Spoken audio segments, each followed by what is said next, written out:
loves! Today, let's talk about budgeting, one of my favorite topics. Why? Because it challenged me and it reminds me to keep in track. And I know that most people dreaded on this topic, but before that, I have a confession to make. I've never budgeted until the last 3 years of my life. Why? I just don't know how to do it. Nobody talks about it until I research and get involved with getting in charge with our finances.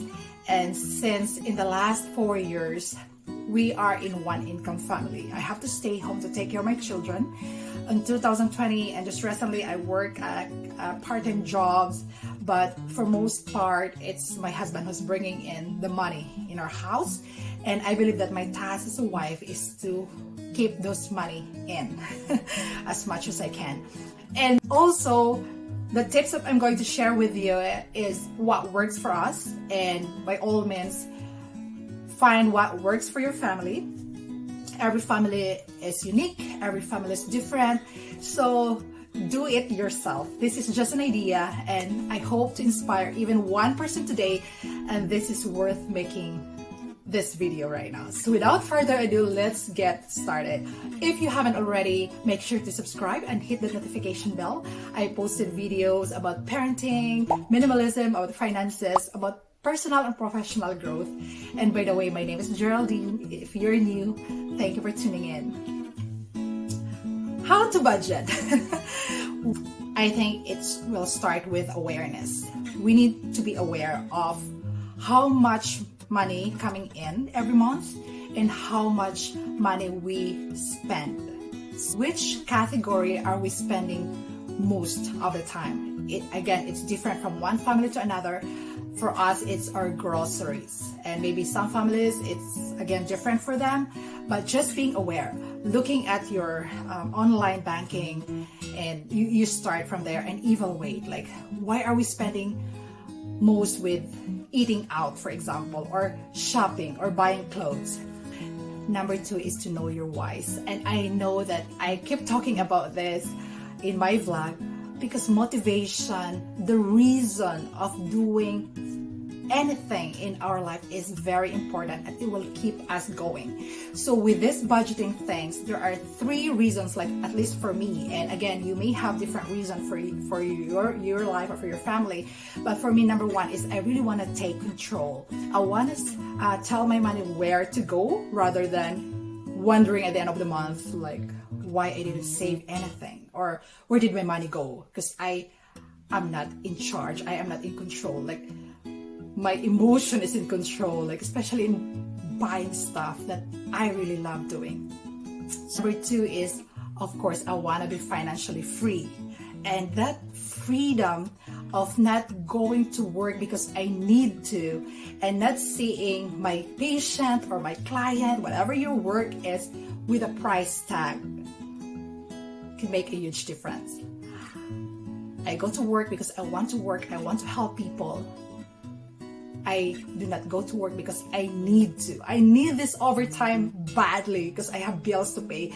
I have debts to pay. Number 3, I think I want to be a good example to my daughters or my children. I have 3 daughters right now. And if I won't teach them about budgeting, about being in charge of resources, then it will be times 3 errors. And then they will do the same to their children, continue to teach their children and to my grandchildren someday. So that motivates me a lot. How to do the budgeting. And for me, I have read books about this, I have watched videos like this, but I just want to simplify things. So I started with looking at our regular income. And after that money is coming in, I would set aside 10%. For us, it's our tithes. We give it to our local church. So 10% budget is out of the picture. Second step after is to identify the fixed expenses and those variable expenses. So what I mean by this, what are those fixed expenses that you cannot modify? For example, your mortgage, your rent, if you have car loans, if you have insurance, those things, you can't do anything about it. Unfortunately, you can't negotiate about it. I don't include that in my budget. The fixed go to the variable expenses, which we have more control of. So what are those things that you tend to overspend? So that's a very important question. Evaluate your life, sit down and think of those things that you tend to overspend. So for me, I only have, I think, 4 or 5. And number 1 for us is, I have mentioned, grocery. So I make sure that I put a budget on my grocery because we tend to overspend. So we are the family of 5 and we stick to $800 a month. So that's $200 a week. That's for our groceries. Number 2 is clothing.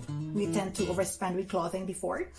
And so number 3 is drive-through. Of course, with kids, they were like, Mom, can we drive through McDonald's, Tim Hortons? So we put that in our budget. Number 4 is fun. So fun is whenever we decided to go for swimming or indoor playgrounds, that includes in our fun, like fun category. And number 5, others.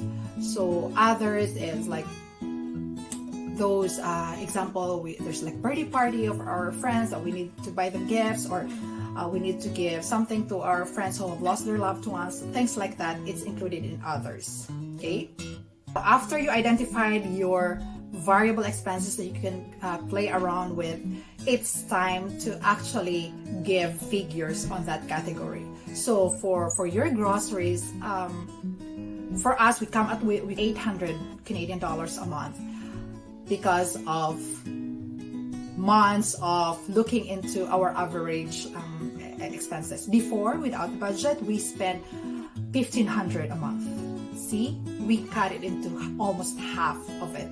This is not about perfection, this is about progress. So start with, before I used to put 1,000 on that budget. So, and then you can adjust it along the way if you become better with budgeting.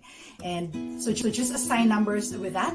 Like for me, for clothing, for example, before the start of the month, when I make the budget, I will ask my husband, my kids, do you need anything? Of course, if you ask the kids, like, Mom, I need more shoes, I'm like, no, I don't think so, you still have lots of shoes. Or if I see that they need, for example, a new pair of pants, because of course, they're like they outgrew with that, usually with my firstborn, and then that's the time I would like, oh, probably we need $50 a month for our clothing, or $100 for our clothing. Now, while editing the video, I realized that I forgot to mention about important things in my budget that we also included. Number 1 is our savings that goes into our emergency fund. Whenever we use something from our emergency fund, which is like worth of 3 months of our expenses, we make sure that we build that again. Okay, and then second is our constant investment. We have a tax-free savings account that goes into stock market. We also make sure that we throw away a chunk of money to that investment. And number 3 is our charity. We decide every month how much money are we going to give to people who are soliciting or asking for donations from time to time, so that we will not deprive ourselves in giving. And so we modify the amount of this, of course, our investment and our savings as much as we can. We make sure that the numbers are constant, but we can only do that if we minimize our spending with those variable expenses. After you budget, are very important. There is no success without this.